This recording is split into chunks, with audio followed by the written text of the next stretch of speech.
rápidamente el refuerzo y la explicación. El primer sentido es la visión, que era parte de la clase 11.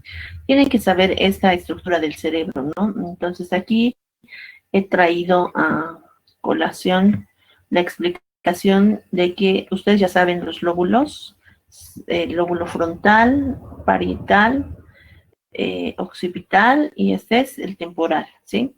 Entonces, en todos los cerebros está la información de los sentidos, ¿sí?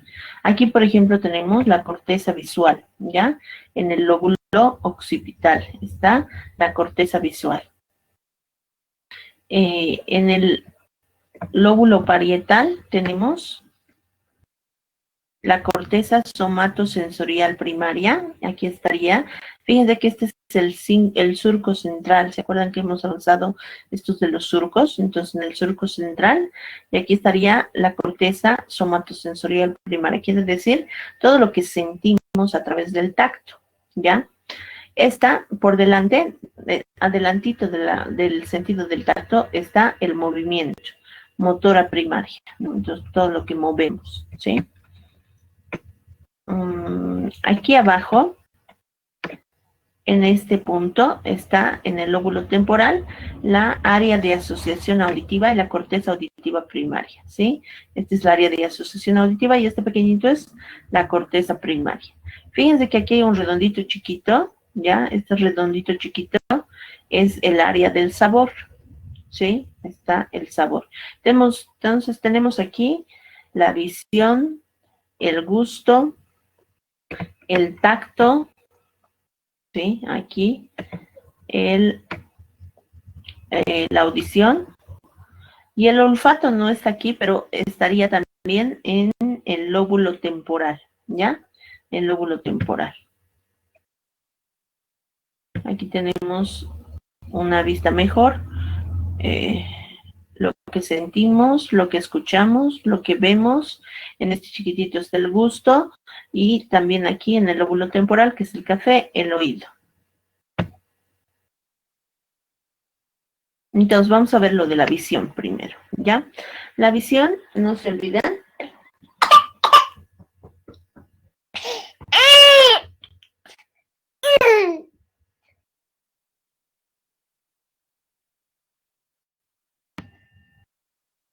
Ya.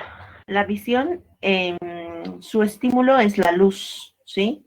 La luz entra por la córnea, ¿no?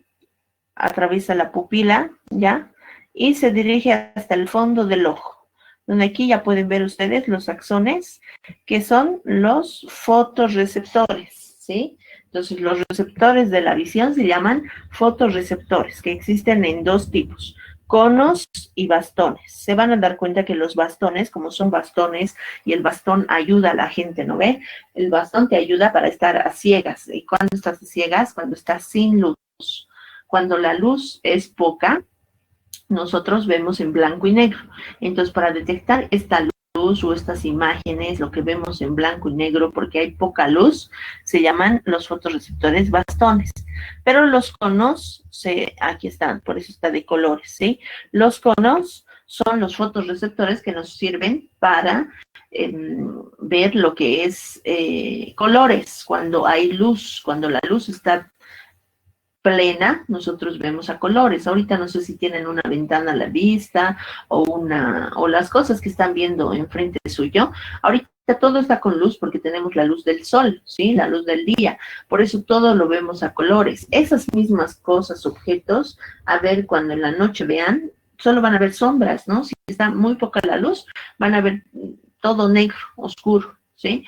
Pero cuando hay un poco de luz, poquita luz de la luna, por ejemplo, de las ventanas, que entra la luz de los postes, de las calles, vemos como que sombras, ¿no? Sabemos dónde están los objetos, no los podemos ver claramente, pero por lo menos vemos la sombra.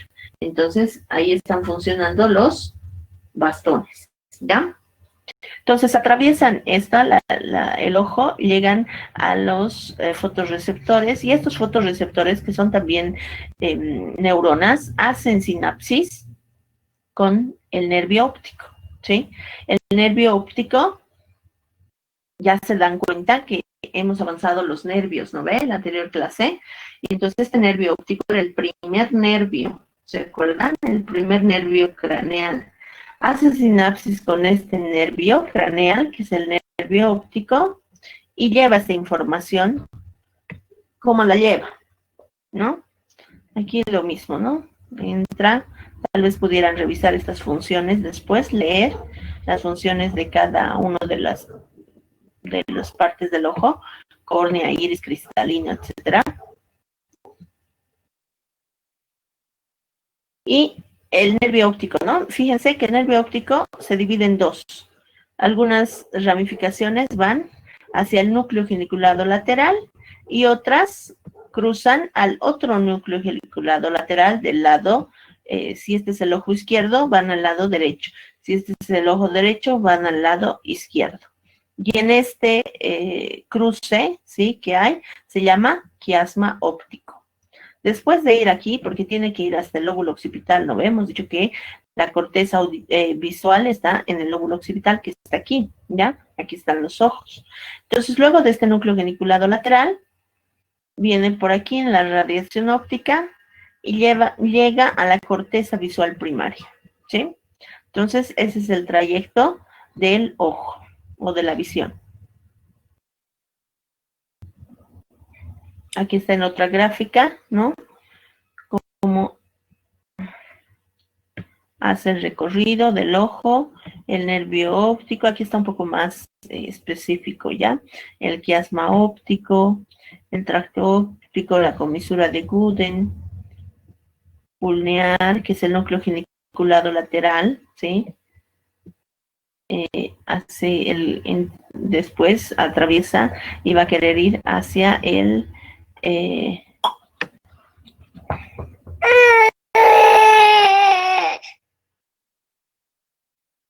hacia la corteza visual. Aquí tenemos el nombre, está en inglés, pero igual les voy a decir. El nervio del núcleo oculomotor, el nervio del núcleo troclear. ¿Se acuerdan de los nervios? Sí. Aquí están sus núcleos, miren. El núcleo oculomotor, el núcleo troclear y el núcleo abducens están sus núcleos. Pero no pasa por ahí, sino que la persona va, la información del ojo va atravesando por estos nervios y llega al lóbulo occipital. Esta otra imagen es mejor ya para su conocimiento. Esta otra que teníamos aquí, que nos dice que el ojo lleva la información por el nervio, la mitad se divide y va al núcleo geniculado lateral, atraviesa la radiación óptica y llega a la corteza visual. Ya, ese vamos a manejarlo.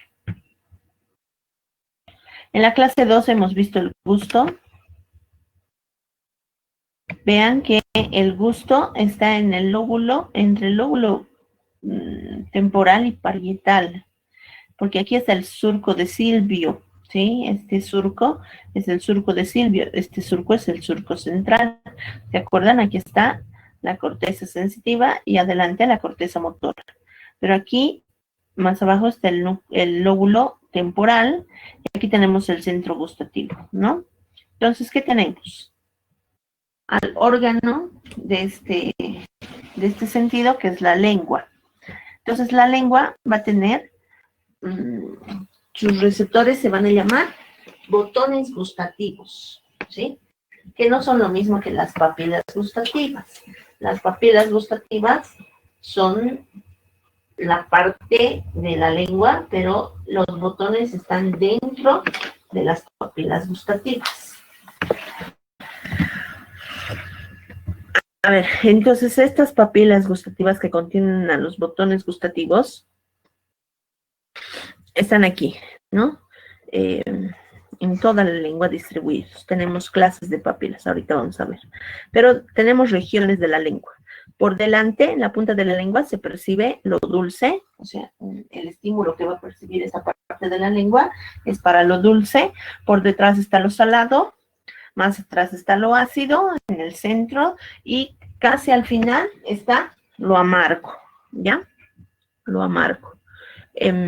Aquí, fíjense, lo amargo es recibido atrás de la lengua, ¿sí? Estas papilas, las papilas foliadas, están aquí al medio, las papilas filiformes están en el sector del ácido, y las papilas calciformes están atrás, en el sector del amargo, ¿sí? Esta es la úvula, la campanita que nos cuelga, ¿no ve? Detrás, al fondo de la boca. Fíjense, este glosofaringeo ya les suena, ¿no ves? Son los nervios, es otro de los nervios, el glosofaringeo, que este nervio, fíjense, las terminaciones nerviosas, ¿dónde están cayendo? En la lengua, ¿no? Por este otro lado también hay otras terminaciones, solo que por didáctica no lo han puesto aquí en la imagen, ¿ya? No se olviden, dulce, salado, ácido y amargo al final.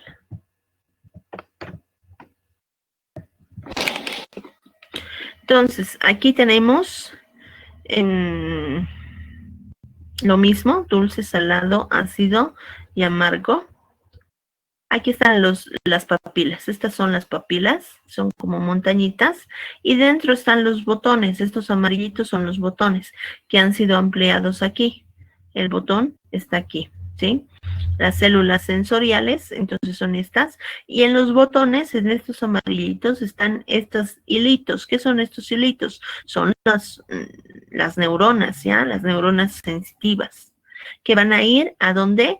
En la fisiología del gusto tenemos 3 nervios que perciben el gusto, ¿sí? El séptimo nervio, el noveno y el 10º, ¿ya? De los nervios craneales. Entonces, es estimulado. ¿Por qué es estimulado? En la visión, el estímulo es la luz. En el gusto, el estímulo son los sabores, ¿ya? Los 4 sabores. Y tienen que mezclarse aquí para que sean captados por estos botones con la saliva. Aquí, en donde está en blanco, entre papila y papila, hay saliva. Entre papila y papila en este canal, hay saliva.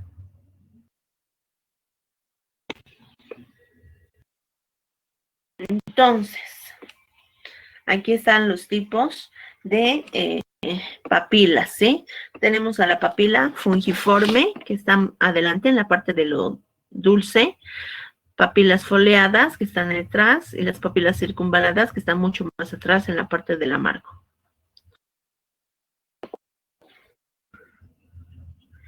¿Cuál es el recorrido? El recorrido que hace es que pasa, aquí está, ¿no? El 10º, el 9º par craneal, y aquí está el 7º par craneal, ¿ya? Estos 3 nervios están en la lengua, ¿ya? El 9º nervio craneal, esta es la lengua, este azulito, ¿sí? Ah, no, este es el tracto solitario, perdón. La lengua debería estar aquí, voy a dibujar la lengua, ¿ya?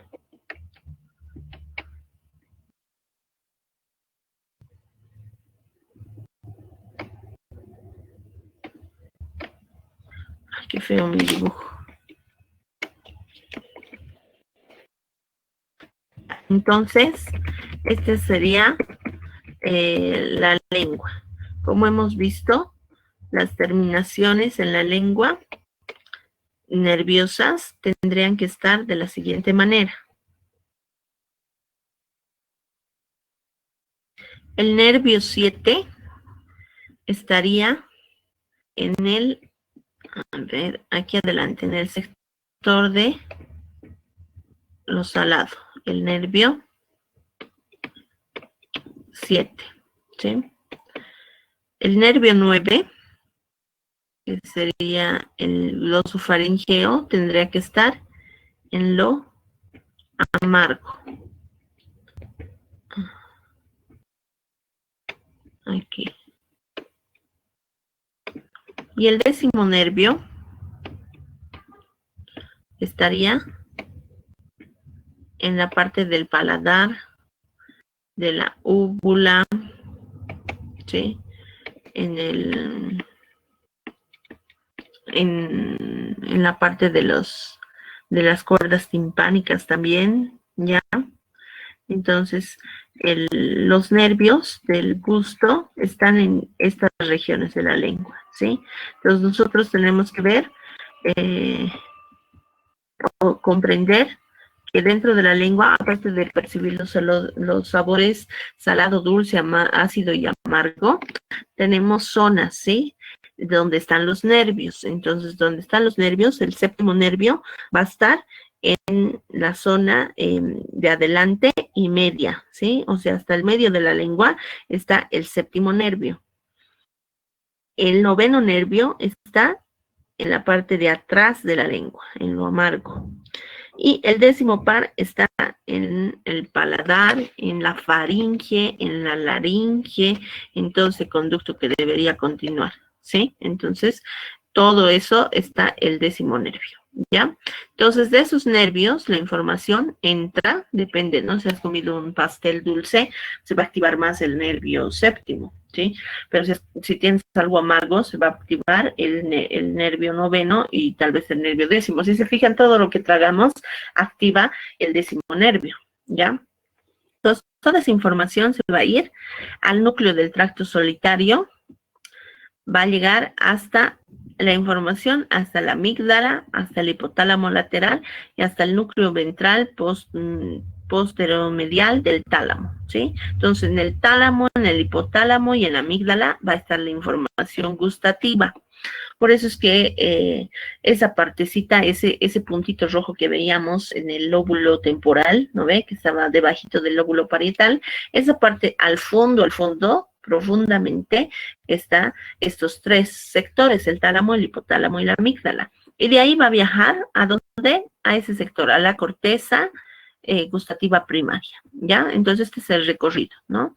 De los nervios, la información pasa o va hacia tres sectores, el tálamo, el hipotálamo y la amígdala. Y de estos tres sectores se va a la corteza gustativa primaria.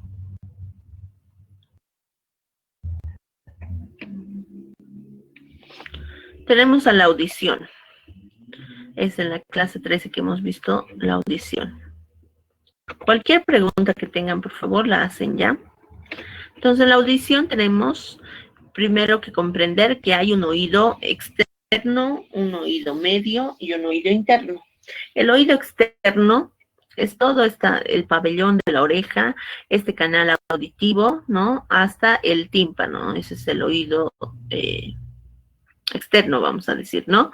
El oído interno el oído medio son estos tres huesecillos, el martillo, el yunque y el estribo.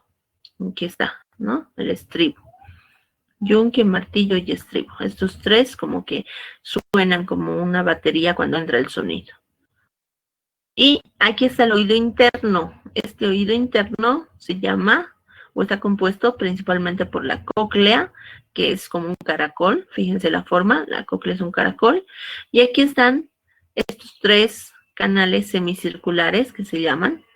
Y estos tres canales semicirculares son responsables del equilibrio. ¿Se acuerdan que hablábamos de los nervios y que dentro del nervio había el nervio vestibulococlear? Este es el nervio vestibulococlear. Fíjense el amarillito, este es el nervio auditivo y este es el nervio vestibular, que luego se van a unir y van a formar el nervio vestibulococlear.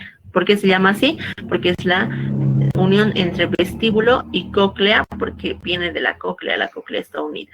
¿Qué pasa en la audición? El sonido entra, ¿no ven? ¿Cuál es el estímulo del oído? Los sonidos. Entonces los sonidos entran por este canal auditivo. Aquí hay como una membrana delgadita, como la clara, no, del huevo, ¿no ve? No sé si han visto del huevo, hay una telita bien delgadita. Así es esta telita que vibra con los sonidos. Entonces, al vibrar, hace mover al martillo, al yunque y al estribo. Estos se mueven para que dentro de la cóclea hay agua, y entonces hay células ciliadas. Los receptores del oído son los cilios, las células ciliadas, ¿sí? Estas células ciliadas, que son como pajita, ya les he dicho, de totora, ¿no es cierto? Están así, son palitos, están en grupos, ¿sí? Están más rectitos de lo que yo estoy dibujando. Estas células ciliadas están en grupos dentro de la cóclea y como hay agua dentro, entonces como que bailan. Cuando entra un sonido, las células ciliadas bailan y se mueven. Y envían esta información, este movimiento que hacen por el agua y por el sonido, hace estimula a las neuronas que están conectadas con el nervio auditivo. Entonces, al estimularlas, envían esta información al cerebro, ¿no? ¿Cuál sería el recorrido entonces? El recorrido sería que tenemos aquí a la cóclea, el núcleo coclear, ¿sí? Este nervio, ¿ya? Pasa o va hacia la oliva superior, al minúsculo lateral, al cocíleus inferior y llega al tálamo, ¿ya? Otra vez al tálamo medial. Y del tálamo se va a la corteza auditiva primaria, ¿sí?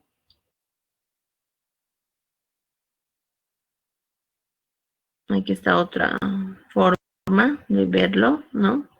Entonces va al nervio cocleovestibular, la formación reticular, la oliva superior. Aquí tenemos al colículo, la formación reticular, ¿no? Colículo inferior, esto ya es en el mesencéfalo, y luego va al tálamo, del tálamo a la corteza auditiva, ¿ya?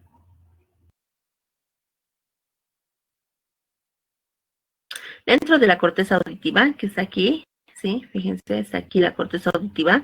Tenemos este sector, ¿no? Está ampliada esta corteza auditiva. Entonces, la corteza auditiva primaria, que estamos viendo aquí con decibeles, va a estimular esta parte si el sonido que ha entrado es de 500 Hz, si el sonido es de 1000 Hz, si es de 2000, si es de 4000, si es de 8000, y si es de 16000, este sector. Entonces, fíjense que en la corteza está estimulándose de diferente manera de acuerdo al volumen del sonido que ha ingresado. Vamos a pasar al olfato. El olfato tiene ese componente, ¿no? Las narices son el órgano del olfato y dentro de las narices nosotros tenemos aquí, en este sector, moco, ¿no? La mucosa voy a dibujar. Entonces hay dos tipos de moco. Un moco que va a permitir la respiración y que este oxígeno se purifique y entre a la laringe y a la faringe para ir a los pulmones. Pero otro moco va a atrapar todas las sustancias que son volátiles, todos los olores. Entonces, lo que sentimos y percibimos son los olores. Ese es el estímulo del olfato. ¿Dónde van a los receptores, no? Estos receptores. Fíjense que este amarillito es este amarillito, ¿ya? Entonces es un agrandamiento y este como que rosadito es el número 4 de la imagen, ¿sí? Entonces, estas células son verde, rojo, azul, son neuronas, ¿ya? Son neuronas. Los axones están aquí abajo. Entonces el moco, como ha atrapado los olores, por eso el moco es pegajoso, va a llevar estos olores y va a transportar hacia estas células. Y estas células se llaman cilios olfatorios con C, ¿ya? Estos cilios olfatorios son los receptores de los olores que se activan, ¿sí? Y que hacen sinapsis con otras neuronas. Aquí hay otras neuronas, ¿se fijan? Otras neuronas en el bulbo olfatorio. Este amarillo, que es aquí un amarillo más vivo, se llama bulbo olfatorio, ¿sí? Entonces, este bulbo olfatorio va a hacer sinapsis y rapidito va a llevar el mensaje. El recorrido más corto, porque el nervio olfatorio es el más corto. ¿Se acuerdan que en los pares craneales hemos avanzado? El nervio olfatorio, que es el número 1, era el más corto de toditos, ¿ya? ¿Por qué? Porque la información llega rapidito. En la sinapsis hace aquí, sinapsis en el bulbo, lo lleva por el nervio olfatorio y listo, ha llegado al lóbulo temporal. Ese es el lóbulo que recibe la información olfativa. Esta placa, ¿no? Donde atraviesan estas neuronas, se llama placa cribiforme, que es el hueso que protege al cerebro, ¿ya? Este hueso, que es una placa cribiforme, tiene agujeritos, ¿no? Espacios por donde pueden entrar los axones. ¿ya? Aquí está el bulbo olfatorio.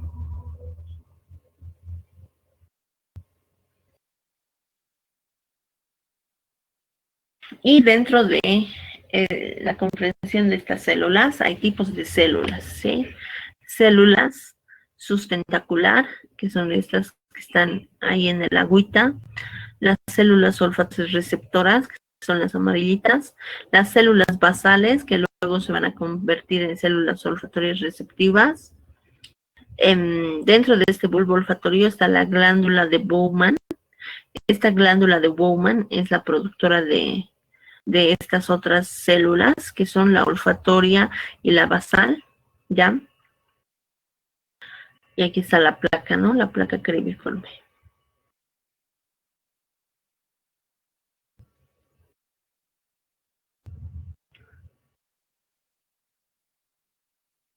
Aquí tenemos otra imagen.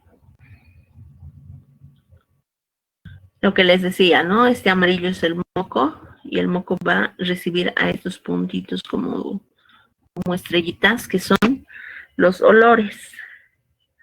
Los olores van a viajar hasta los cilios olfatorios y mediante acción química se van a transformar en información, ¿ya? Van a estimular a estas neuronas. El tacto, ¿sí? El tacto es parte de nuestra clase número 15. Y el tacto, vamos a entender la anatomía del tacto, que es percibida por el órgano de la piel, que es el órgano más grande que tiene el ser humano. Este órgano de la piel tiene tres partes, ¿ya? La epidermis, la dermis y la hipodermis, como pueden ver en estas imágenes, ¿no? Entonces tenemos aquí las vellosidades, por fuera está la epidermis, como la piel que vemos por fuera de nuestras manos, miren sus manos, esa es la epidermis, ¿sí? Pero por debajo de la epidermis está todo un conjunto de vasos sanguíneos, de neuronas, de producción de grasa, que se llama la dermis, ¿ya?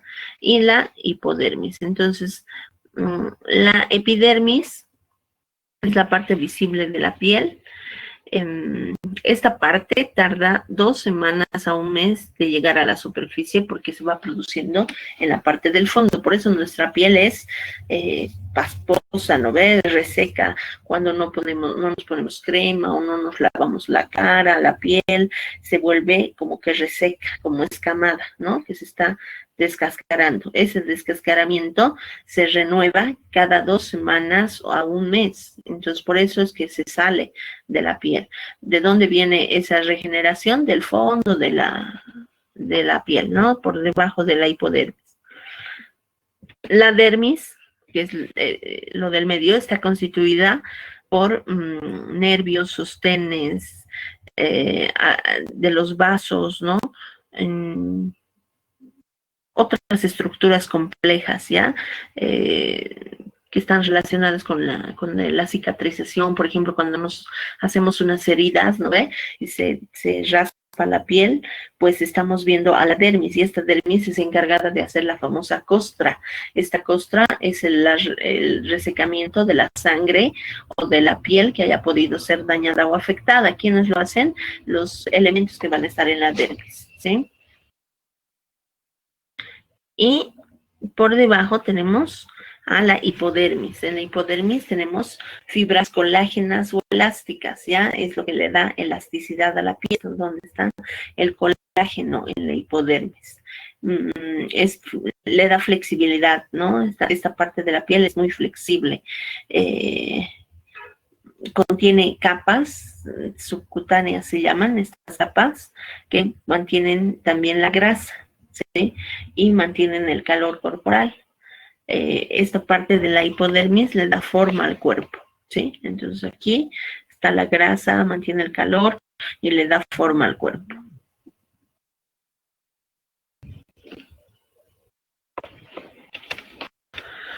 Cada centímetro cuadrado, dice, de la piel tiene 1500 terminaciones nerviosas. Cada centímetro, fíjense, un centímetro es el tamaño de tu uña del dedo gordo, ¿ya? Ese es un centímetro cuadrado.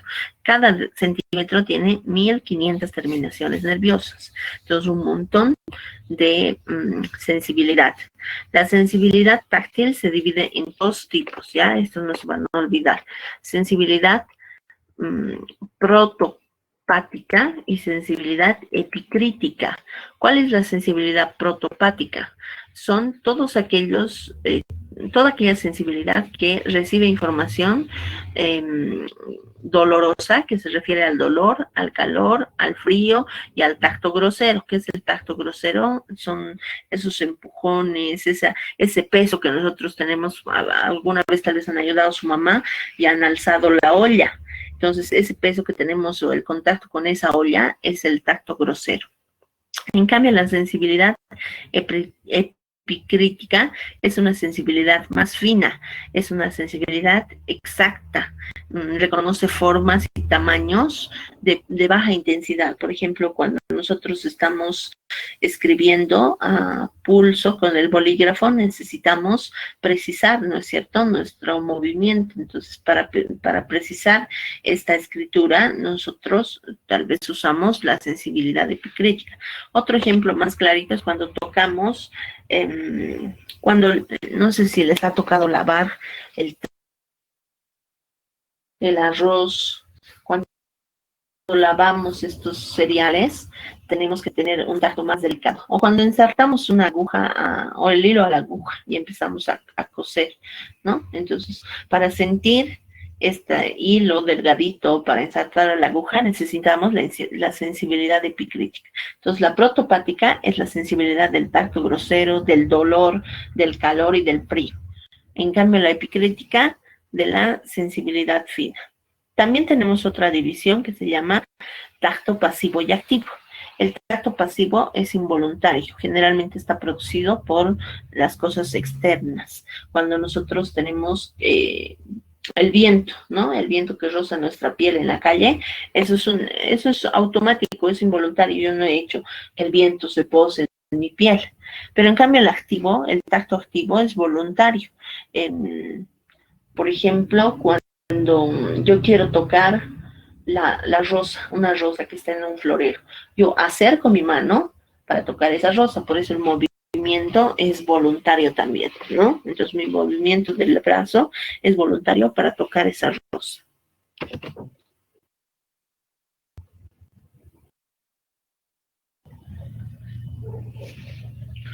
Tenemos tipos de receptores en el tacto, ya no todos son los mismos. Si bien tenemos terminaciones nerviosas, estas terminaciones nerviosas tienen sus nombres. Están los propios receptores que perciben el cuerpo, su posición y movimientos, y puede ser consciente e inconsciente. Entonces, los propios receptores se encargan de percibir la posición y los movimientos del cuerpo, ¿ya? Posición y movimientos. Los exteriorreceptores perciben el mundo exterior, son receptores conscientes, perciben lo que yo voy a tocar, ¿no?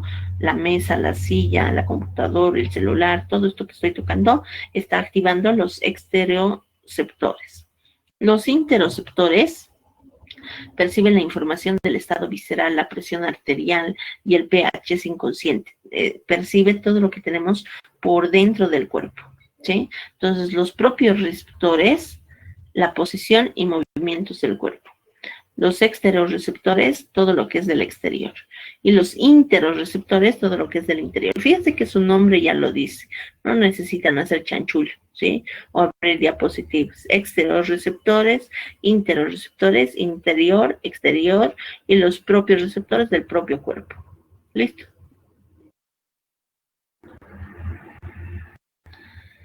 Ahora, dentro de estos tres, de los anteriores tres que hemos mencionado, los intero, los extero y los propio, receptores todos, tenemos termorreceptores que van a pedir el cambio de la temperatura. Yo puedo tener dentro de los propios receptores termorreceptores que van a medir la temperatura de mi cuerpo. Puedo tener dentro de los exterorreceptores que van a medir la temperatura de la olla que estoy tocando. Yo puedo medir con termorreceptores dentro de los internos receptores si mi cuerpo está caliente. Por ejemplo, cuando les arde el estómago, no sé si alguna vez les arde el estómago, está caliente, ¿no? Cuando la cabeza nos duele, sentimos que está caliente nuestro cerebro, entonces tenemos estos termorreceptores que miden el cambio de la temperatura. Los mecanorreceptores que miden el cambio de la presión. Cuando alguien me aprieta fuerte la mano y me saluda, estos mis mecanorreceptores están percibiendo que esta persona me está apretando la mano. Entonces, cambios de presión. Los nociceptores son receptores para el dolor, nociceptores. Y los quimiorreceptores perciben las moléculas, ¿ya? Las moléculas químicas. Por ejemplo, si yo tengo algo pegajoso, ¿no ve? Cuando toco miel, hagan de cuenta que voy a tocar la miel, voy a meter mis manos y voy a tener miel en mis dedos. Está todo pegajoso. Estoy sintiendo lo dulce. Entonces, se están activando mis quimiorreceptores para sentir ese dulce. Aquí están, ¿no? Las terminaciones de Ruffini. O sea, fíjense que las terminaciones no son igualitas, ¿sí? Las figuritas son diferentes. Terminaciones de Ruffini, terminaciones libres, el receptor sensorial del cabello, que es un nervio igual que atrapa este cabello. Por eso cuando nos sacamos un velito nos duele, porque no nos duele el cabello en sí, nos duele lo que hemos jalado a este nervio. Discos de Merkel, corpúsculo de Pacini, corpúsculo de Mace. Esos son los tipos de neuronas que reciben la información del tacto. Aquí están, ¿no? Los corpúsculos, los discos de Merkel están más que todo en la palma de la mano y en la planta de los pies. Es una alta sensibilidad. Los corpúsculos de Krauss son los que perciben el frío. El bulbo de Ruffini o los corpúsculos de Ruffini perciben el calor. Los corpúsculos de Pacini perciben la presión. Los corpúsculos de Meissner perciben el tacto fino. Los nociceptores, que eran el dolor, están aquí. La textura. Y aquí ya vamos a encontrar el camino, ¿no? Iremos directamente al camino. ¿Cuál es el camino? El camino va a ser diferente, porque las terminaciones nerviosas son diferentes. Aquí está el dolor y el frío, calor, terminaciones nerviosas libres son las que reciben. Aquí está. Si estamos hablando de presión, corpúsculos de Pacini. Si estamos hablando de receptores, dice, en terminaciones vulvares o los corpúsculos de Meissner, que reciben, que estos estaban en la palma y en la planta del pie, ¿ya? Entonces, todas estas terminaciones, estas que están también en el músculo, van a ir y van a viajar hasta la médula espinal. Aquí está la médula espinal. De la médula espinal van a ir al bulbo raquídeo, ¿sí? Van a subir al bulbo raquídeo. Van a ir al cerebelo, van a viajar al tálamo y van a ir a dos partes, a la corteza motora y a la corteza somatosensorial. ¿Por qué a la corteza motora? Porque muchas veces cuando sentimos algo, casi la totalidad de las veces, cuando es una sensación, ¿se acuerdan? Activa, nosotros somos conscientes de lo que estamos sintiendo, entonces vamos a movilizar nuestro cuerpo, nuestras extremidades. Vamos a tocar y vamos a querer lavar el arroz, entonces vamos a mover nuestros dedos. Para mover esos dedos, esta información tiene que haber llegado a la corteza motora, ¿ya? No solamente a la corteza somatosensorial. Entonces, haciendo otra vez el recorrido de las terminaciones nerviosas, viaja a la médula espinal, de la médula espinal al bulbo raquídeo, del bulbo raquídeo al cerebelo y del cerebelo al tálamo. Después del tálamo a la corteza motora y a la corteza somatosensorial, ¿ya? Dependiendo de la información. Listo, hasta ahí hemos acabado con los sentidos, ahora vamos a pasar al sueño. El sueño es una conducta, ¿ya? Tenemos que saber eso, y de aquí en adelante vamos a estudiar todo lo que sea conductas, ¿sí? Entonces, el sueño, al ser una conducta, tiene también una forma de comportarse. Esta forma de comportarse ha sido estudiada por información electromagnética. Se ha puesto sensores electromagnéticos a las personas en su cerebro mientras dormían y han determinado que hay ondas, ¿ya? Estas son las ondas presentes en el sueño. En la vigilia, fíjense cómo son las ondas, todas seguiditas, que es la vigilia cuando estamos despiertos, vigilantes, ¿no? Todas las ondas activadas. En el sueño ligero, las ondas ya son más calmadas, ¿sí? En el sueño REM, que es el sueño MOR, cuando digan sueño REM o sueño MOR, es lo mismo, ¿ya? REM está en inglés y MOR está en español. Entonces, denme un minuto. La batería.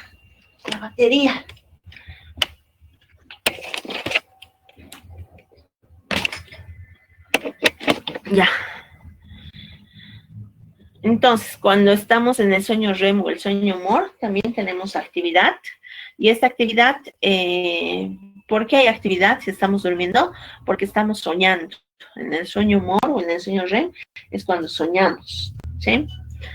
Y cuando tenemos un sueño profundo, no es que dejamos de hacer las cosas, el cerebro sigue funcionando, ahí seguimos respirando, el corazón sigue latiendo, pero la actividad ha bajado, ¿no es cierto? Hemos cerrado los ojos, entonces ya no tenemos estímulo visual, por ejemplo, ¿no? Y en los oídos tampoco, ¿ya? No están activados nuestros sentidos, o sea, están despiertos, pueden activarse, pero no tenemos estímulo, ¿sí? Entonces, es bajo, ¿no? El sueño es profundo. Pero cuando hay muerte cerebral, no hay ondas, fíjense, no hay ondas. Entonces, a partir de estas ondas, se ha estudiado al sueño y se ha conseguido que hay ondas de tipo beta, alfa, teta y delta. Estas ondas beta están entre 14 y 21 ciclos por segundo. Las ondas alfa entre 7 y 14 ciclos por segundo. Las ondas teta entre 4 y 7 ciclos por segundo. Las ondas delta entre 0 a 4 ciclos por segundo, ¿sí? ¿De qué se trata? Que cuando tenemos nosotros ondas beta, estamos despiertos, estamos alertas, ¿sí? Estamos en vigilia. Cuando tenemos las ondas alfa, estamos en una etapa de meditación, de paz, de tranquilidad, de como que conciliando el sueño, cabeceando, ¿sí? Es una etapa de relajamiento. Antes de dormir deberíamos tener etapas de relajamiento para descansar bien, ¿ya? Y las ondas teta ya nos van a mostrar un sueño más profundo, ¿sí? Como que estamos ya conciliando el sueño y en las ondas teta nosotros tenemos como que los párpados se abren y se cierran, ¿no ve? Los ojos giran hacia arriba, hacia abajo, y es la etapa 1 del sueño, ¿sí? En la que ya estamos casi durmiendo. Y la otra, que son las ondas delta, es para el sueño profundo, ¿sí? Ya estamos en el sueño profundo que nos va a durar 45 minutos, ¿ya?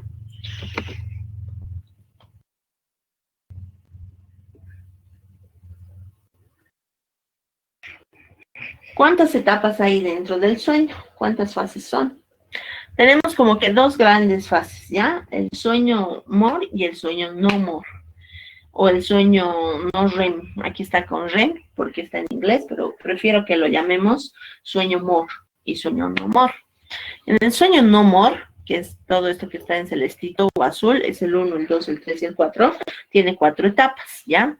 Entonces, cuando estamos en el primero, estamos en somnolencia. Estamos como que en sueño ligero, escuchamos las cosas, pero podemos estar con los ojos cerrados, ¿no? ¿Alguna vez les ha pasado que están como que durmiéndose y mueven de pronto su pie o su mano? Entonces, estos movimientos o espasmos motores es lo que ocurre en el estado de somnolencia, ¿ya? La etapa 2 es un sueño ligero, ¿ya? Entonces ya hemos dormido, hemos cerrado los ojos y nuestra respiración y nuestra frecuencia cardíaca va a disminuir. Nuestro cuerpo también va a disminuir de temperatura y no hay, estamos durmiendo, ¿no? No hay movimientos de los ojos. En la etapa 3 y en la etapa 4 es realmente donde descansamos, donde dormimos. Por eso la etapa 3 se llama sueño profundo y la etapa 4 sueño muy profundo. En las dos en donde dormimos, ¿ya? Se ha bloqueado nuestros sentidos, ya no tienen esta estimulación como lo tenían cuando estábamos despiertos, no movemos los músculos, estamos quietos y nos podríamos despertar solamente por ruidos, ¿ya? Por ruidos muy fuertes, ¿ya? En la etapa del 4, del sueño no more, tenemos lo mismo, ¿no? No tenemos movimiento, todos nuestros sentidos están disminuidos, ¿ya? No tenemos estimulación. Pero luego viene la etapa o la fase del sueño more. ¿Qué significa more? Movimientos oculares rápidos, ¿ya? Esas son las siglas del sueño more, ¿ya? Así se abrevia, M-O-R, movimientos oculares rápidos. Movimientos rápidos de los ojos, ¿no? Sueño activo o paradójico, las ondas cerebrales aumentan su velocidad y se sueña, ¿sí? Hay atonía, quiere decir no hay movimiento de los músculos y aumenta la frecuencia cardíaca y la respiración es más rápida y superficial. Es cuando la persona está soñando y cuando está soñando mueve sus ojos, incluso empieza a hablar, ¿no es cierto? No sé si han hablado de dormidos o han escuchado a alguien hablar de dormidos en esta fase, ¿ya? En la fase MOR. ¿Por qué se duerme? Hay dos teorías para explicar el sueño. La teoría que es una respuesta adaptativa es la teoría 1. Dice la teoría que las especies han tenido que adaptarse al entorno y han tenido que huir de sus cazadores y entonces han creado o han utilizado el sueño como un recurso para esta adaptación, ¿ya? Y la segunda teoría es que es un sueño, el sueño es un proceso restaurador de energías, ¿ya? Quiere decir que cuando estamos soñando nos estamos revitalizando, reenergizando, porque estamos muy cansados, ¿sí? Un minuto.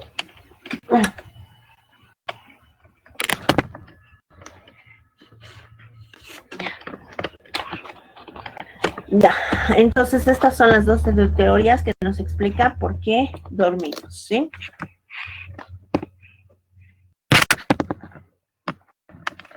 Tenemos desórdenes dentro del sueño, ¿ya? Esto está mal aquí, pero en las diapositivas está mejor. ¿Cuáles son estos desórdenes del sueño? El insomnio, por ejemplo, ¿no? Que es algo muy conocido, que tal vez todos nosotros ya sabemos. El insomnio... perdón, antes de pasar a esto, quisiera hacer algún hincapié en este sueño more y no more. ¿Por qué es la importancia, sí? Del sueño more y no more. En el sueño more, que es la parte en la que soñamos, no solamente tiene esa función de soñar o de activar un poco al cuerpo, sino en esta parte es donde se desarrolla el cerebro y se desarrolla el aprendizaje, ¿ya? Eso es importante. Necesitamos dormir también para olvidar cosas, para regenerar o resetear nuestro hipocampo, que es nuestro disco duro en el cerebro, que guarda todos los recuerdos, la información, la memoria, y necesitamos aprender. Entonces, cuando soñamos también aprendemos, reestructuramos cosas, solucionamos problemas. ¿En qué parte? En la parte del sueño more, ¿ya? Eso es lo que quería resaltar. Ahora sí, vayámonos a los desórdenes del sueño. Entonces, en los desórdenes del sueño tenemos al insomnio. ¿Qué es el insomnio?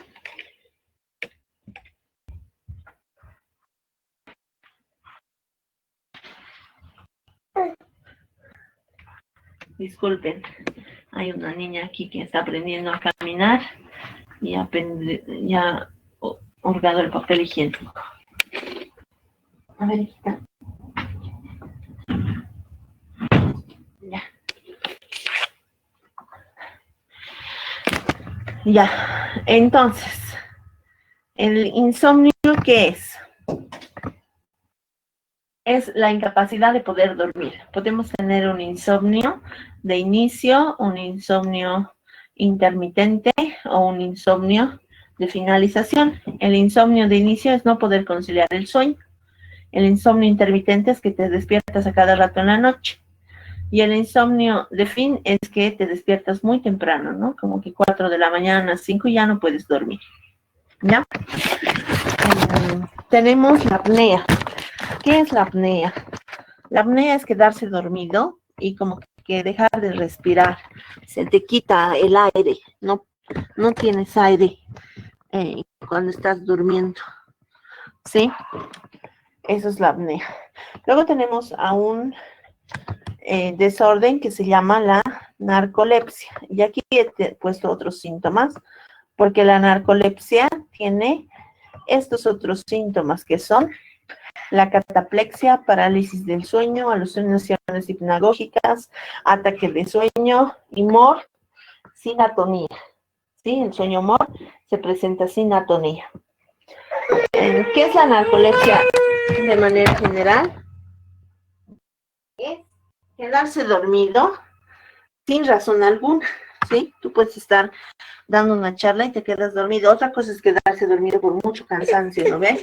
No has dormido como que 3 días y te quedas dormido, obviamente, porque te has amanecido, entonces estás de sueño. Pero la persona ha dormido bien el día anterior, no tiene razón para quedarse dormido, y entonces se queda dormido de la narcolepsia, ¿ya? Y esta narcolepsia tiene estos síntomas. ¿Qué es la cataplexia? La cataplexia es cuando la persona como que se desmaya, como si fuera un saco de harina, ¿no? Un costal de papa, que se cae de la nada y se cae al piso, como un desmayo, ¿sí? Pero la persona está totalmente consciente de lo que le ha pasado. Que cuando despierta, le preguntas qué ha pasado, me he caído, te dice, ¿no? ¿Qué es la parálisis de sueño? Es la incapacidad para moverse un instante antes de quedarse dormido, ¿ya? O al levantarse por la mañana. Entonces no te puedes mover, ¿sí? Estás durmiendo y te quedas como paralizado, ¿ya? No te puedes mover. La alucinación hipnagógica, ¿no? Se van a dar cuenta por alucinación, que es un trastorno también de la imaginación, de la percepción, de la sensibilidad. La persona sueña que está despierta y sus sueños son como que terroríficos, alarmantes. Se sueña por ejemplo, con un caballo con 3 pies, ¿no? Puede ser así esos sueños, ¿ya? Pero estos sueños ocurren mientras está despierto uno, o sea, no tiene que estar durmiendo, está con los ojos abiertos, en otras palabras. El ataque del sueño es como esto que les decía, ¿no? Te das sueño en cualquier lugar, en cualquier situación y te quedas dormido. Hasta en el baño hay casos que se han quedado dormidos, ¿no? MOR sin atonía. ¿Qué es el estado MOR sin atonía? Es que cuando estamos en el sueño MOR, ¿se acuerdan que tenemos los sueños, tenemos los movimientos oculares rápidos, ¿no es cierto? Pero la persona con narcolepsia tiene una carencia de actividad muscular, o sea, no se ve este movimiento, ¿ya? Entonces, está como que atónico. Luego tenemos, espérenme disminuir esta imagen.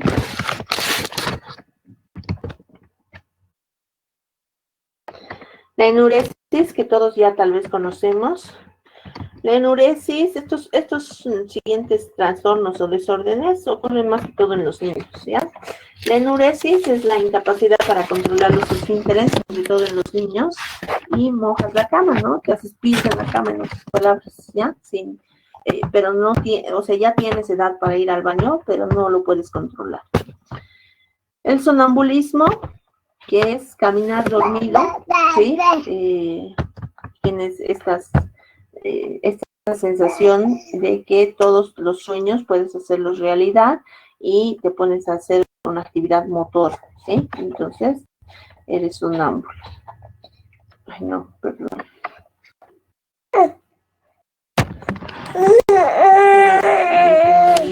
Ya. Y el último, que es el pavor nocturno. Los pavores nocturnos son los terrores nocturnos, las pesadillas que puedan tener los niños, ¿ya? Pero son trastornantes, o sea, son pesadillas muy fuertes para los niños, ¿sí?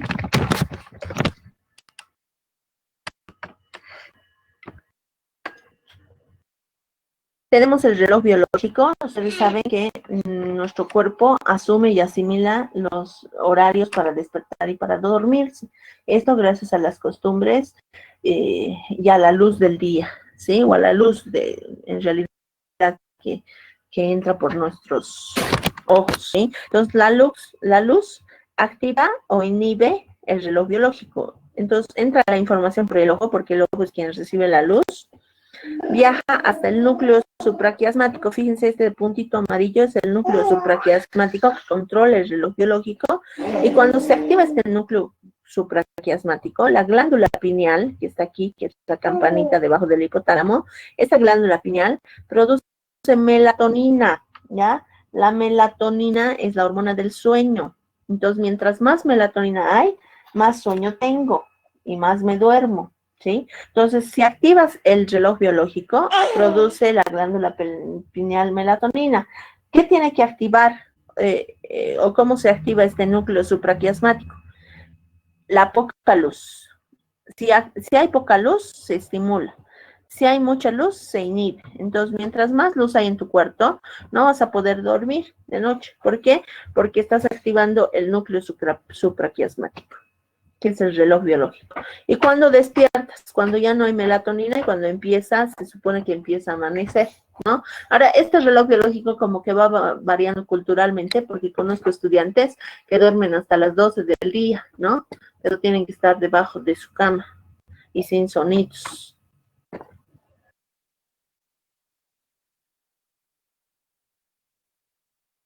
Pasamos a la clase 17 y 19, que es la conducta sexual y reproductiva.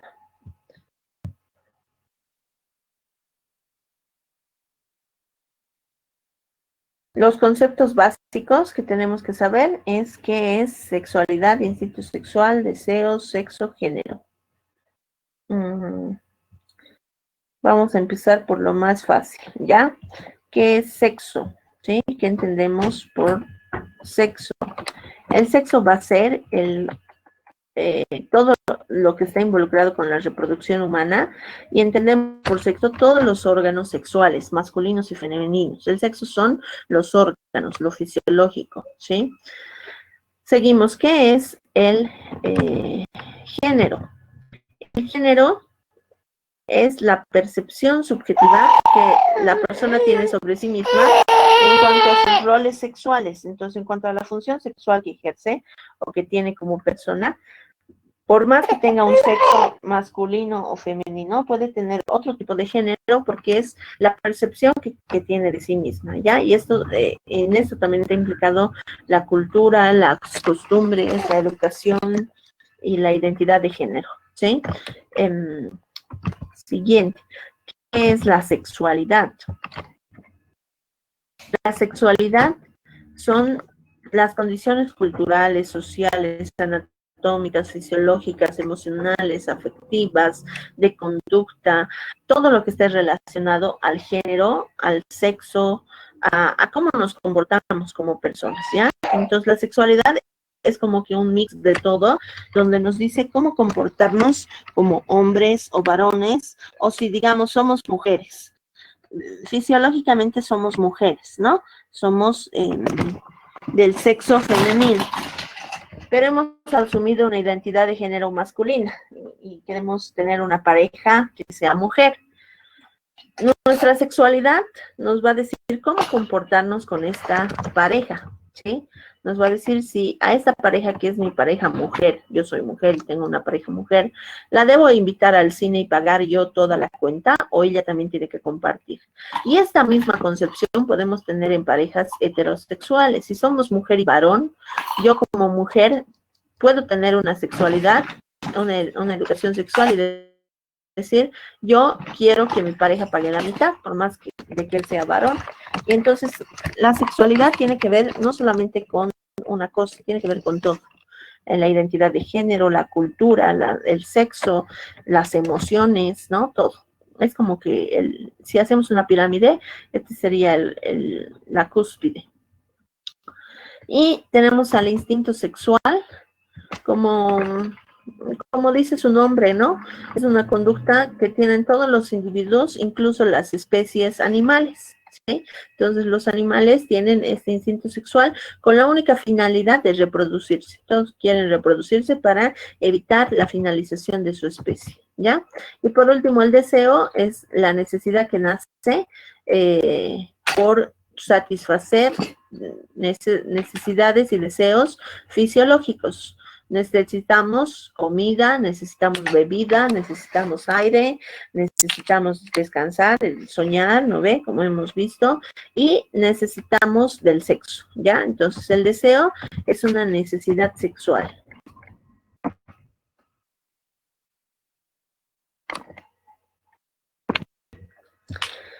Tenemos dimensiones dentro de la sexualidad, porque eso es lo que nos interesa a los psicólogos, educar sexualmente, ¿no? Porque esta sexualidad compone a los demás, ya hemos visto. Y entonces tenemos una dimensión espiritual donde van a estar inmersas las costumbres, creencias, tradiciones que tienen las personas de acuerdo a su religión. La dimensión psicológica dialógica, que es una dimensión que habla sobre la maduración emocional que tiene la persona y la actitud que tiene esta persona frente a su sexualidad, ¿no? ¿Qué actitud tiene? ¿Qué es lo que piensa, siente y hace sobre su sexualidad?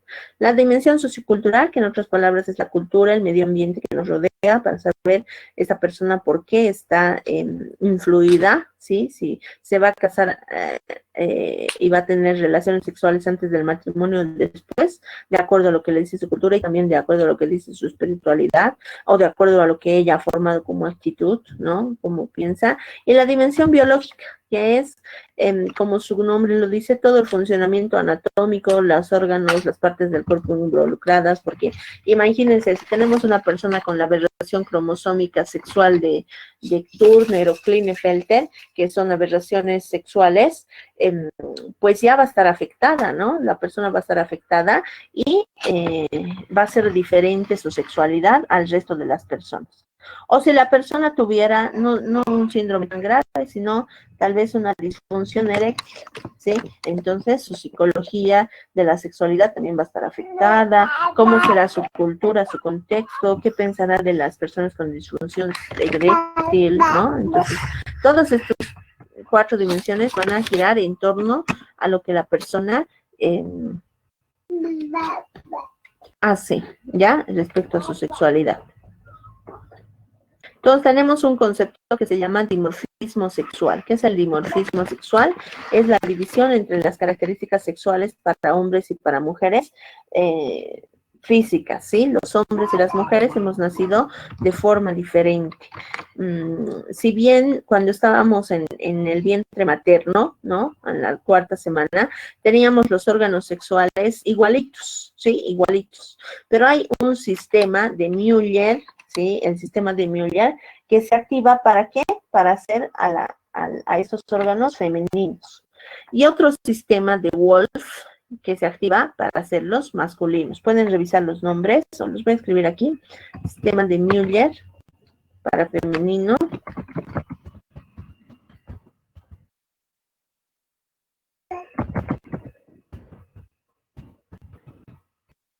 Para femenino. Sistema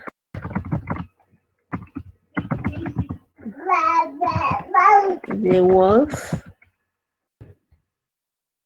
para masculino. Entonces, todos en el vientre materno hemos tenido los mismos aparatos reproductores genitales, pero se activa un sistema de Müller y sale lo femenino, o se activa el sistema de Wolf para lo masculino, ¿ya? Entonces, este dimorfismo sexual, al activarse los órganos, producen hormonas en nuestro cerebro, y estas hormonas hacen que, ya si hemos desarrollado el sistema de Müller y hemos sido mujeres, van a desarrollarse estrógeno y progesterona. Este estrógeno y progesterona va a hacer que después, en la adolescencia, los cambios surjan como cambios secundarios, ¿no? Los cambios primarios, ahora escuchen esto bien, los cambios primarios, las características primarias del dimorfismo sexual son estos genitales, como nacemos nosotros. De bebés hay ya un pene en los varones y hay una vagina en las mujeres. Entonces, estos cambios o estas características se llaman primarias, pero las características secundarias van a ser las que vengan en la adolescencia. En la adolescencia vamos a tener crecimiento de busto en las mujeres, crecimiento de pavo en los varones, ensanchamiento de cadera en las mujeres, crecimiento del vello púbico en mujeres y varones, ¿no? Estas características secundarias que aportan al dimorfismo sexual se llaman, son características secundarias porque ocurren en la adolescencia, ya, o en la etapa de la pubertad, ¿sí? Entonces, todo esto está dado por el cromosoma, ¿no? El cromosoma sexual. Ustedes ya saben que tenemos 23 pares de cromosomas y hay un par, el número 23, que es el cromosoma sexual. XX, mujer. XY, varón. Al tener este dimorfismo sexual y tener hormonas diferentes, nuestro comportamiento va a ser también diferente, ¿no? Entonces, ¿cuáles son? Espérenme un momento. Bueno, esto ya no hace falta revisar. Ya conocemos la anatomía.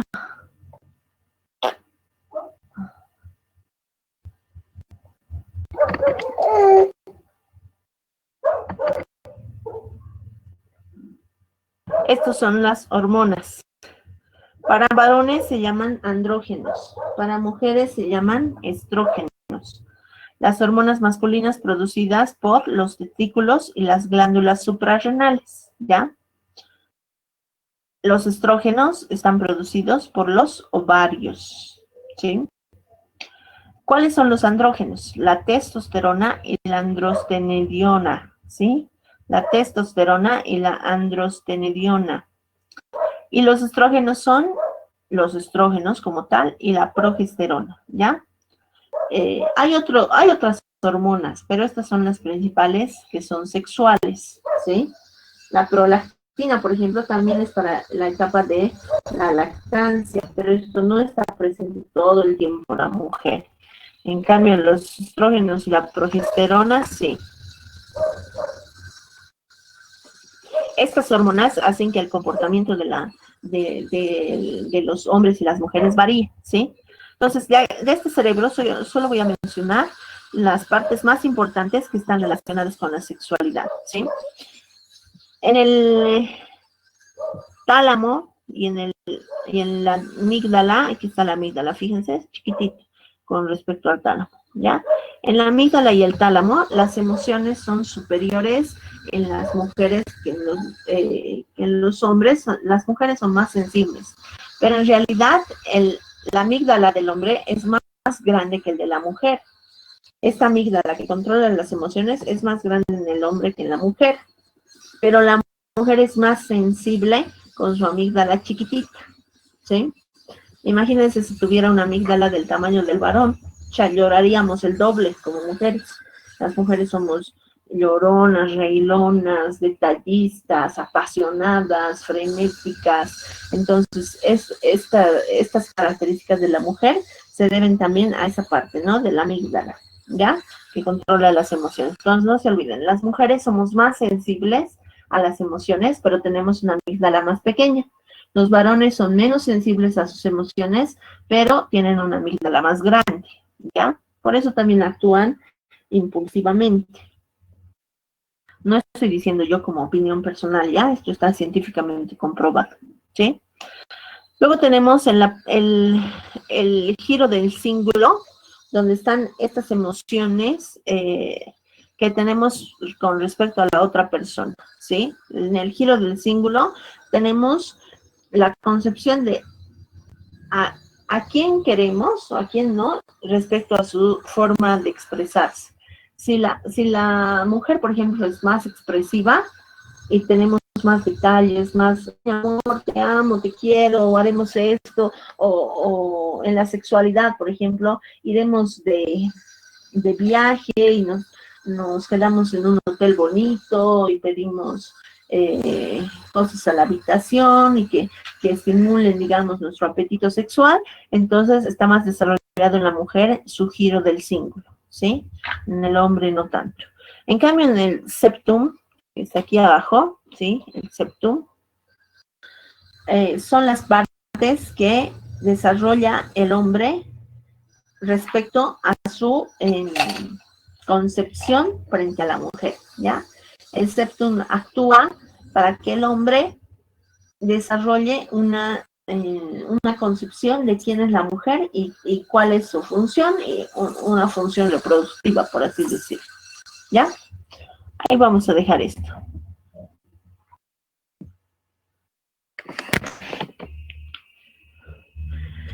Dentro del conocimiento de la educación sexual tenemos que la mujer tiene ese órgano, ¿no? Que es, aquí está la vagina, estos son el endometrio, el miometrio, ¿ya?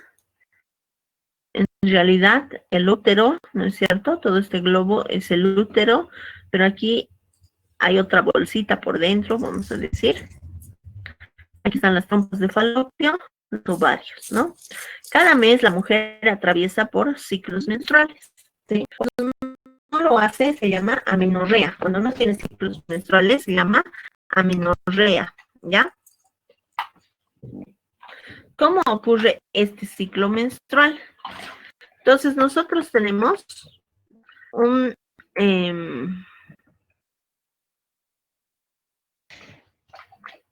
inicio. Primero va a haber una secreción de gonadotropinas. ¿Qué son las gonadotropinas? Son hormonas, ¿ya? Entonces se va a secretar las gonadotropinas y estas hormonas van a producir que estos folículos, se fijan, aquí tenemos un folículo primordial, un folículo secundario, se vayan agrandando. Entonces, mientras se va agrandando los folículos, se segrega estradiol. ¿Qué es el estradiol? Otra hormona, ¿ya? Se produce este estradiol y este útero que está aquí abajo, perdón, no está aquí, a ver, primero, ¿no? Entonces se va ensanchando, ¿ya? Se va agrandando los folículos.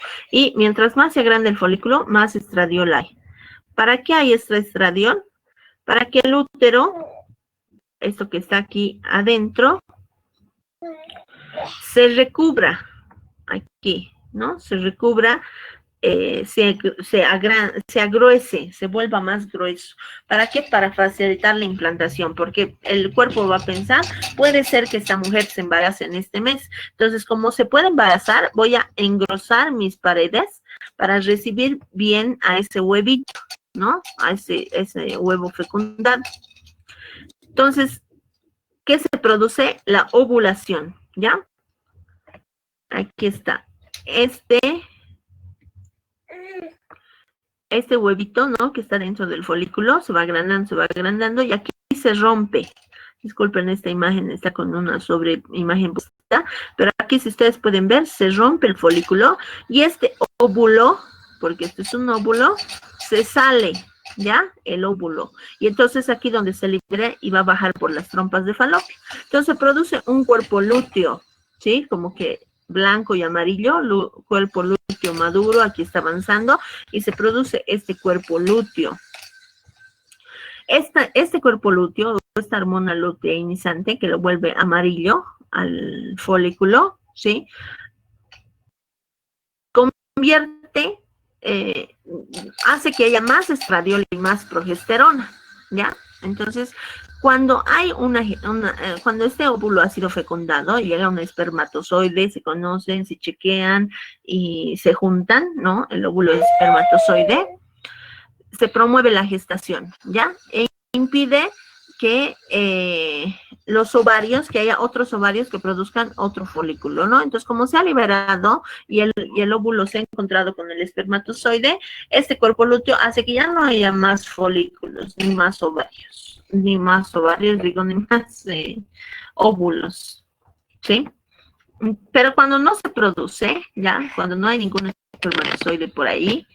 El óvulo avanza, ve que no hay nada y además que el útero, ¿no? Este útero que ha sido engrosado, porque se ha producido el cuerpo lúteo, se engrosa más, ¿sí? Se engrosa más, se va cayendo, se va deshaciendo. ¿Por qué? Porque el peso del engrosamiento ya no lo soporta el endometrio y lo va soltando. Y como lo va soltando, se va cayendo por la vagina y se produce la menstruación, ¿sí? Entonces, al menstruar, nosotros tenemos todo un ciclo. O sea, la menstruación no es un ciclo de 3 a 5 días, es el ciclo de los 28 días, ¿sí? Entonces, aquí tenemos los días 1 al 18, del 1 al 14 es la fase folicular y del 14 el folículo se vuelve amarillo y se produce la fase lútea donde se produce otra vez el estradiol. Por eso del 1 al 14, de los días 1 al 14, como que no hay peligro de embarazo, ¿no? Pero ya en el 14, el óvulo ya se ha liberado. Fíjense, si siguen esta línea hacia abajo, el óvulo se ha salido. Entonces, es muy posible que pueda encontrar un espermatozoide. Entonces, hay que esperar días, ¿no? Depende de la mujer, ¿no? No puedo decir que todas las mujeres son iguales, pero esperamos días hasta el día 18, 20, ¿no? Hasta 21, porque sigue habiendo la zona de riesgo para que el óvulo sea fecundado, pero luego ya, como la fase lútea sigue generando estrógeno, lo está debilitando a este endometrio, por eso está, fíjense, más rojito, más rojito, más rojito, y se descarga, porque ya es muy pesado, no aguanta el endometrio, y se descarga en la menstruación, y otra vez comienza el ciclo, ¿sí? ¿Qué pasa con las hormonas? Las hormonas pues están, así como aquí, ¿no? Veíamos, están aquí, sube y baja, sube y baja. El estrógeno, la progesterona, la LH, FH, están subiendo y bajando. Más que todo cuando el óvulo se está descargando. Por eso cuando la mujer está en etapa fértil, está súper sensible, está súper bonita, está súper inteligente, está súper ágil, está súper de todo, porque su cuerpo está sube y baja, sube y baja, sube y baja, activada, ¿ya? Aquí está, ¿ven? El cuerpo lúteo y la degeneración del cuerpo lúteo. ¿Ya? ¿Qué son las feromonas? Las feromonas van a ser sustancias químicas que ocurren entre las especies, no solamente con los animales, sino también con los seres humanos. Es una forma de comunicarse, son olores. Estos olores salen por medio de las axilas y la sudoración de la piel en general. ¿Por dónde entran? Obviamente, como son olores, entran por las narices, pero no van a ir al bulbo olfatorio, van a ir al órgano vómero nasal. Fíjense, este órgano vómero nasal es quien recibe las feromonas, y estas feromonas van a ser enviadas ¿a dónde? Al cerebro, ¿ya? ¿Para qué? Para decir me caes o no me caes. Por eso es real que dice entre tú y yo hay química. Porque si estas feromonas son percibidas como positivas por los olores, entonces va a haber una aceptación de esta especie, ¿no? Una aceptación del hombre. Generalmente la mujer es quien huele más las feromonas que el hombre. Entonces también elige la mujer a los hombres. Por eso la mujer dice, esta chica no me cae nada, si ni siquiera le ha visto, ¿no? Pero las feromonas de esta mujer son las que han sido aceptadas o rechazadas por esta otra mujer, ¿ya? Es una forma de comunicarse. Esto lo vamos a saltar. El estrés, en la clase 20. ¿Cuáles son los síntomas? Pues los síntomas del estrés van a ser más fisiológicos, ¿ya? Diarrea, dolor de cabeza, temblores, espasmos, cansancio, problemas también en la sexualidad, malestar en el estómago y uso de otras sustancias para relajarse, ¿sí? Puede también estar afectado la alimentación, la pérdida o el aumento de peso. ¿Qué pasa con el estrés?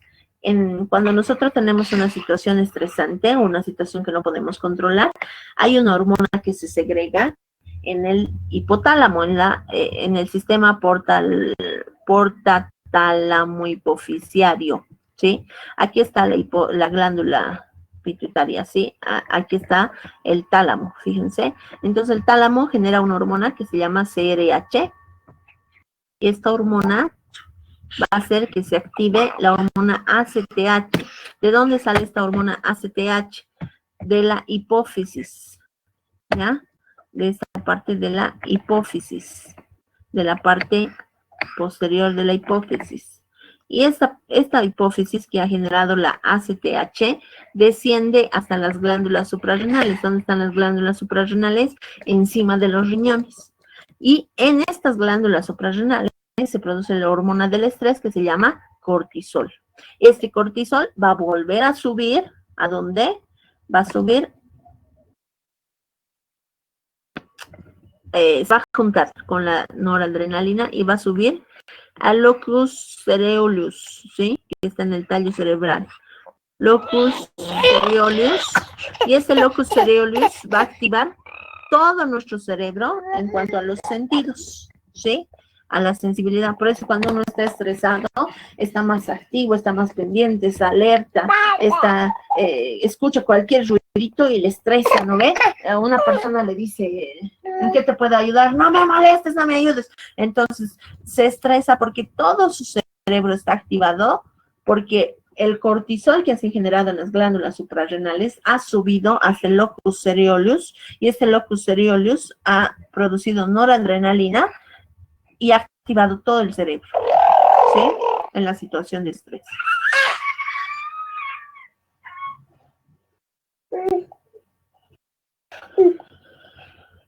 Esta noradrenalina no se queda suelta, también se produce la adrenalina, ¿sí? Las fibras nerviosas simpáticas, ¿se acuerdan que cuando hemos avanzado los nervios hemos visto que está el sistema nervioso central, sistema nervioso periférico? Dentro del sistema nervioso periférico teníamos el sistema nervioso autónomo, dentro del sistema nervioso autónomo el sistema nervioso simpático y parasimpático. Entonces, dentro del sistema nervioso simpático, que era el que está encargado de las actividades del día, sobre todo de la activación de huida, de escape, pues la adrenalina va a recorrer todo el cuerpo y va a hacer que el cuerpo se predisponga a huir de esa situación. ¿Y qué va a hacer? Va a acelerar todo. Si estábamos yendo, hagan de cuenta que estamos yendo de Cochabamba a Santa Cruz y el bus está a 20 kilómetros, 30 kilómetros por hora, vamos a llegar en 3 días, ¿no ve? Pero si le mete al acelerador y vamos a 180 kilómetros por hora, vamos a llegar en menos de media mañana. Entonces, así se pone el cuerpo, se acelera con esta adrenalina, el corazón se acelera, los pulmones se acelera, la respiración, el hígado, el estómago, el intestino, todo se acelera, ¿ya? Todo se acelera. Entonces la adrenalina y la noradrenalina hacen que la persona se acelere con esta situación de estrés, ¿sí? Estas dos cosas que son ya cortitas, denme 10 minutos más. En el beber y en el comer, el cuerpo tiene que estar en equilibrio. Ese es el principio, que tiene que tener una situación de homeostasis. ¿Qué es la homeostasis? Aquí está, la situación de homeostasis es que el cuerpo esté en equilibrio, que la temperatura corporal, por ejemplo, excede en un 37 grados y entonces hay sensores en el cuerpo. Si estamos hablando de temperatura, los sensores que se van a activar son parte del tacto. Entonces, estos sensores que son parte del tacto van a activar las células y las terminaciones nerviosas y el centro regulador de la temperatura en el cerebro. Y el cerebro va a decir, atención, atención, tenemos mucho calor en el cuerpo, desháganse de la calor o generen algo, ¿no? Y la persona va a empezar a sudar, ¿sí? Las glándulas sudoríparas se van a empezar a activar. Entonces, el cuerpo, en cualquier otra situación de temperatura, de calor, de dolor, de mucha comida, poca comida, mucho líquido, poco líquido, va a activar sensores y va a producir homeostasis, ¿sí? Entonces, va a hacer algún efecto para que el cuerpo se equilibre. Eso es lo que le gusta al cuerpo, estar en equilibrio. Esto no nos interesa mucho. Fíjense cómo en el balance hídrico la ingestión de agua llega a 2.300 milímetros por día, ¿sí? mililitros, perdón, por día, ¿ya? Los líquidos ingeridos y los líquidos producidos por el metabolismo, hemos ingerido 2.300 mililitros, pero también perdemos estos 2.300 al día. ¿Cómo? Por la piel, los pulmones, el sudor, las heces, la orina, y en total se suman 2.300. Si esto es compensatorio con lo que has ingerido y con lo que has expulsado, estás bien, estás en una homeostasis correcta, pero a veces no pasa eso, ¿no es cierto? ¿Qué tipos de líquidos tenemos? 4 tipos de líquidos: intracelular, intersticial, intravascular, cefalorraquídeo. El intracelular es el mayor, ¿ya? Es el que ocupa 67%. El intersticial, el 26%. Y el intravascular, el 7%. Y el cefalorraquídeo y otros líquidos, ¿no? Van a ocupar el 1%. ¿Cuáles son estos tipos de líquidos que ocurren en el cuerpo humano? ¿A qué se llama líquido intersticial? Aquí están las células, ¿ya? Reconozcan las células, aquí está el núcleo de las células. Entonces, cuando está dentro de la célula, en realidad lo que hablamos es el citoplasma. El citoplasma se llama líquido intracelular, ¿ya? Ese es el líquido que ocupa la mayor parte del cuerpo, 67%. Pero entre célula y célula, para que no se choquen y se rompan o se pongan ásperas, hay otro líquido que se llama intersticial, que es el líquido rosado, ¿sí? ¿Se acuerdan la analogía de la piscina? Esta es la piscina, ¿ya? Y las células son estas que están nadando en su burbujita, y el agua de la piscina es el líquido intersticial. El otro líquido, que es el líquido cefalorraquídeo, es este cerebro. Si estuviera frito, sin líquido, cuando salamos, nuestro cerebro se chocaría con nuestro cráneo y produciríamos cualquier tipo de lesión. Para que no se choque con el cráneo, hay un líquido que lo protege, que se llama líquido cefalorraquídeo, ¿ya? Para que cuando saltemos, nuestro cerebro se choque con ese líquido, como que está nadando en ese líquido, y así no se golpea con el hueso del cráneo. Este líquido también, el líquido corporal, está dentro de las venas. Esta es una vena, ¿ya? Ahora, ¿qué ocurre? Para hacer esto compensatorio, cuando hay sed, cuando yo estoy perdiendo líquido, porque he tenido mucho tiempo sin consumir bebida, por ejemplo, o sin consumir agua, ¿no? ¿Quiénes son las primeras? Lo primero que va a pasar. Lo primero que va a pasar es que el líquido intersticial se va a reducir. Y las células todas solidarias van a decir, le ayudaremos al líquido intersticial, y van a donar de su citoplasma, de su líquido, y lo van a donar al líquido intersticial. ¿Y qué van a decir? Se van a quedar flaquitas, pues, ¿no? Si le han dado su líquido, ya no van a ser gorditas, se van a quedar flaquitas, ¿ya? Eso, cuando eso ocurre, se produce una sed, y hay dos tipos de sed. Se produce la sed osmótica, ¿ya? La sed osmótica.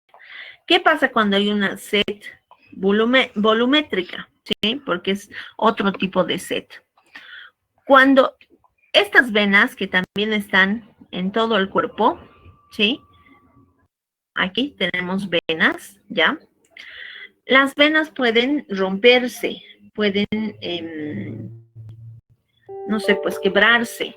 Y cuando la sangre de las venas, que también tiene plasma, ¿no ve que ahora todo es, ya entienden, ¿no? El plasma que están hablando en la televisión. El plasma es el líquido que está dentro de las venas, de los vasos, de las arterias.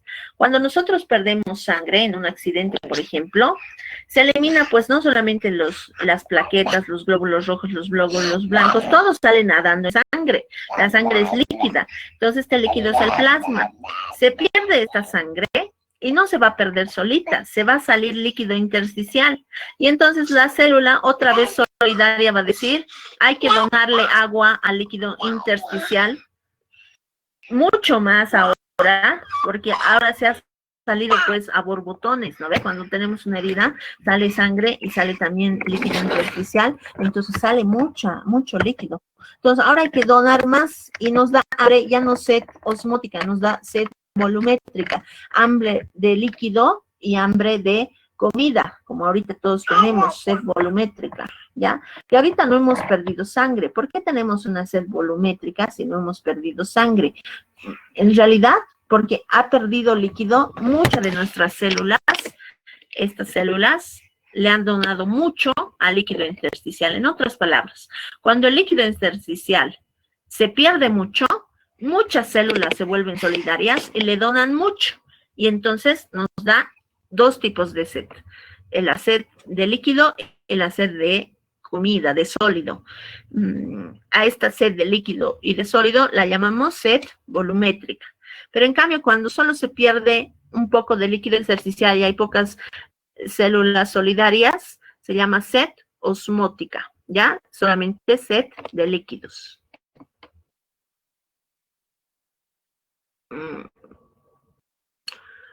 ¿Qué pasa con, a ver, en esta sed osmótica, ¿no? Tenemos la aldosterona y la aldosterona 1 y la aldosterona 2, ¿ya?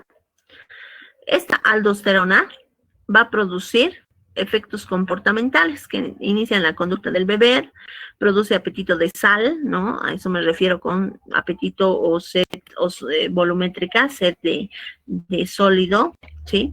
A través del efecto estimulante de la secreción. Y los vasoreceptores auriculares, ¿ya? Neuronas sensoriales del corazón.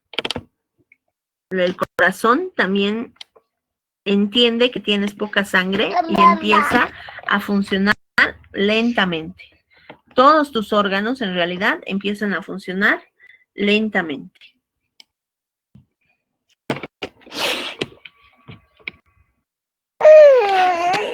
¿Dónde se activan las señales osmóticas y las señales volémicas de la sed osmótica y de la sed volumétrica?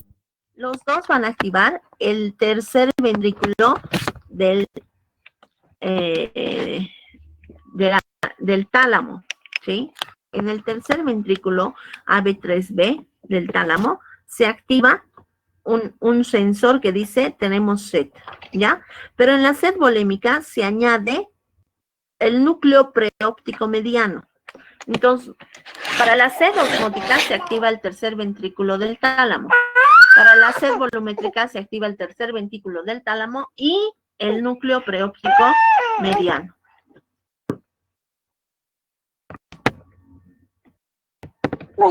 En el comer también tenemos el principio de estabilidad y recuerden que tenemos estos tres tipos de nutrientes: hidratos de carbono, lípidos y proteínas. Los hidratos de carbono son la glucosa, los lípidos, los ácidos grasos, la grasa, y las proteínas, los aminoácidos, ¿ya? Cuando nosotros tenemos glucosa en el cuerpo, esta glucosa llega al páncreas, ¿sí? Al páncreas. Del estómago viene al páncreas. Y en el páncreas se produce insulina. Si se produce buena insulina, entonces el hígado produce cambia con esta insulina, esta glucosa, y la sube a la sangre. Y entonces la sangre absorbe nutrientes. Pero si el cuerpo ya tiene suficiente azúcar, no va a producir insulina, sino va a producir glucógeno. Y esta glucosa se va a convertir en glucógeno y lo va a almacenar gracias a la acción del glucagón. Y entonces la sangre, el azúcar que hemos consumido se va a convertir en una reserva, ¿ya? Es para la etapa en la que no comemos. Por ejemplo, ahorita que no estamos comiendo, las personas que no están comiendo y siguen en clase, ¿qué pasa con estas personas que están comiendo? O que no están comiendo, perdón. Estamos todos nosotros usando nuestro glucagón, ¿sí? El glucagón se está usando de nuestro hígado con lo que hemos comido. Si hemos desayunado bien, estamos pues bien nutridos y atentos. Si no, sus pobres neuronas están ayunando y están como que perdiendo mielina. Y la mielina que estaba recubriendo su axón, la están gastando, no, pobres neuronas. Por eso espero que hayan desayunado bien. El día de su examen hay que desayunar bien para que su cerebro funcione a full, ¿ya? Y desayunar bien no es pollos cochabamba, es avena, leche, fruta, huevo, carne, si pueden, ¿sí? Ya. Entonces se activa, ¿no? Vamos a ir directamente a la activación, que aquí estamos viendo por partes. Dentro de la conducta de la ingesta, tenemos nosotros reguladores que se llaman orexígenos y anorexígenos. Los anorexígenos son los encargados de regular cuando tenemos nosotros hambre, o, perdón, satisfacción, y los orexígenos cuando tenemos hambre.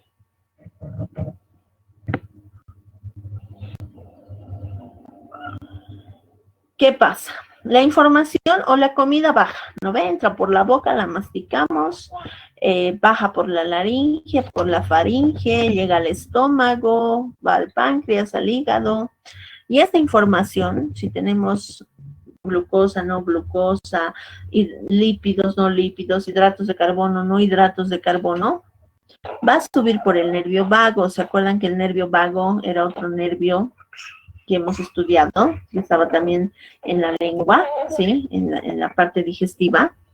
Y también este nervio vago como que abrazaba al corazón, al estómago, al intestino, ¿no? Yo les decía el martes, yo no sé por qué lo llaman vago, si es el que más trabajo hace. Entonces, el nervio vago, aquí está, este amarillito, ¿sí? Este nervio vago va a subir la información. Aquí tenemos, como es un par, tenemos el nervio vago izquierdo y el nervio vago derecho, ¿ya? El nervio vago va a recibir la información desde el estómago, el hígado y el páncreas, y lo va a subir hasta el hipotálamo. Y el hipotálamo va a llegar al núcleo lateral o al núcleo ventromedial. Si llega al núcleo lateral, ¿sí? Vamos a tener nosotros sensación, al núcleo lateral, sensación de hambre. Pero si llega al núcleo ventromedial, vamos a tener sensación de saciedad, ¿ya? Entonces, el núcleo del tálamo lateral, digo del hipotálamo lateral, controla el hambre, es el centro del hambre.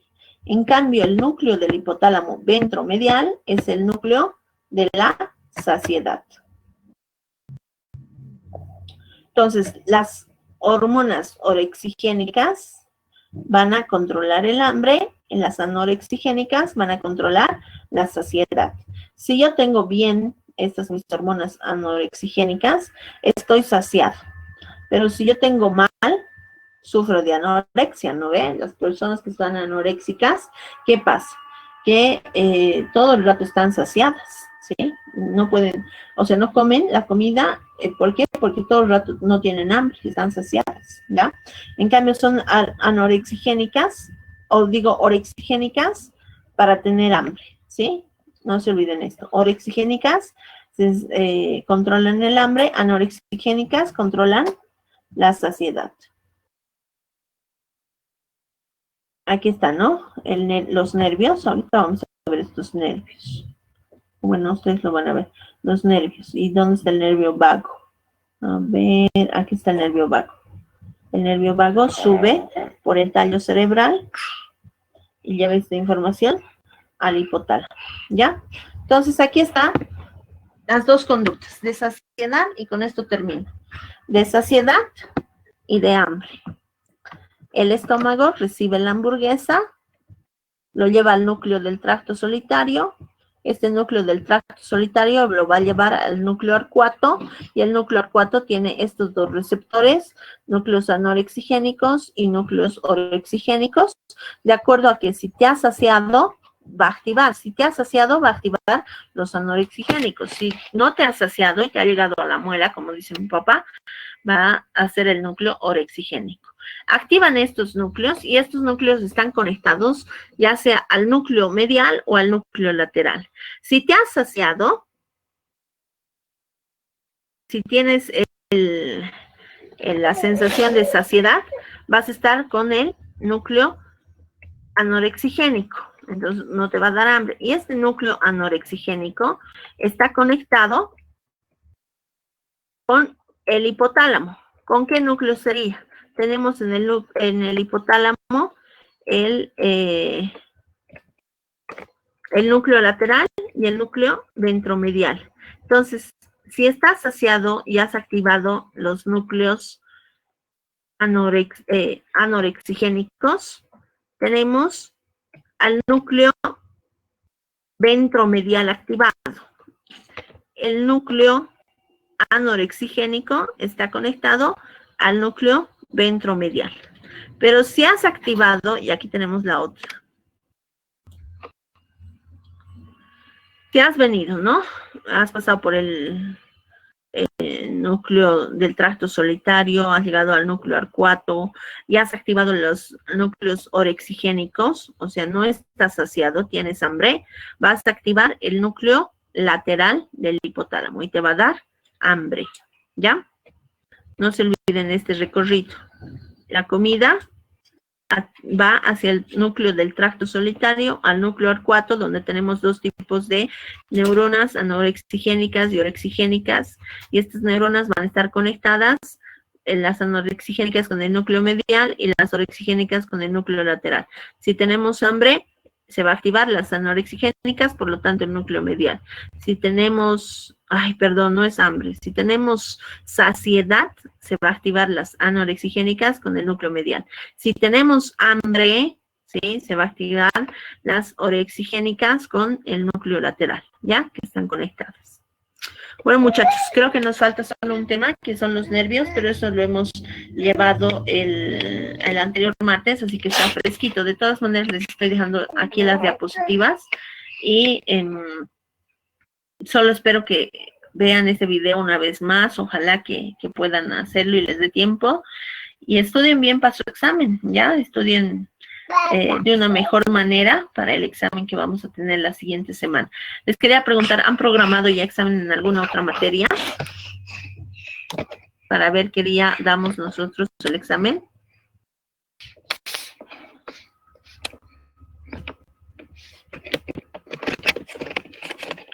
Ya, entonces, ¿cuál día quieren dar? ¿Martes o jueves?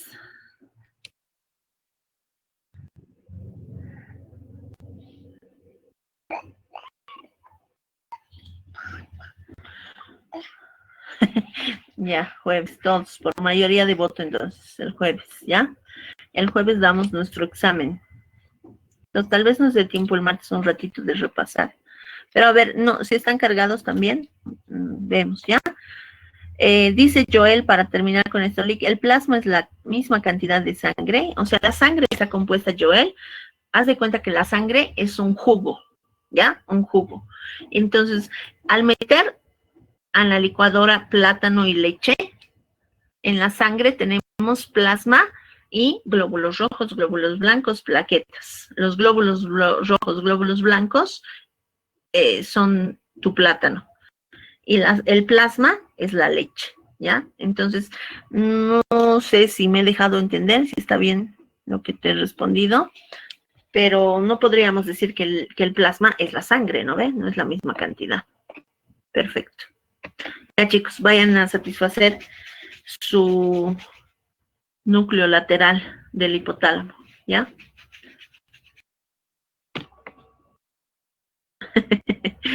Sed volumétrica.